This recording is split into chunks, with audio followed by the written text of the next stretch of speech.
सड़क पर गाड़ियों से टकराकर मरने वाले जानवरों का गोश्त खाने वाली खातून, चूहे का जायका उसे कैसा लगता है। सड़क पर गाड़ियों से टकराकर मरने वाले जानवरों का गोश्त खाने वाली खातून, चूहे का।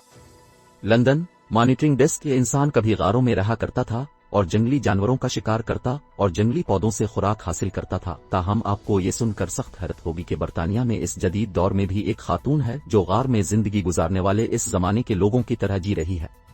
दी सुन के मुताबिक इस 34 साला सारा डे नामी खातून का ताल्लुक बरतानवी काउंटी एसेक्स के शहर कोलचेस्टर से है। सारा डे अपनी गाड़ी लेकर निकल जाती है और सड़क पर गाड़ियों से टकराकर मरने वाले जानवरों की तलाश करती है। इसे जो मुर्दा जानवर मिलते हैं वो उन्हें उठाकर घर ले आती और खाती है। सारा डे का कहना है कि वो सड़कों पर मिलने वाली कोई भी चीज खा जाती है, हत्ता के मुर्दा चूहे भी।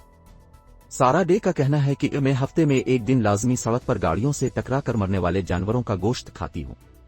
ऐसे जानवर कम ही मिलते हैं, ताहम जब मिलते हैं मैं उन्हें ले जाकर फ्रीजर में महफूज कर लेती हूँ और जब ताज़ा जानवर ना मिले फ्रीजर से गोश्त निकाल कर खाती हूँ।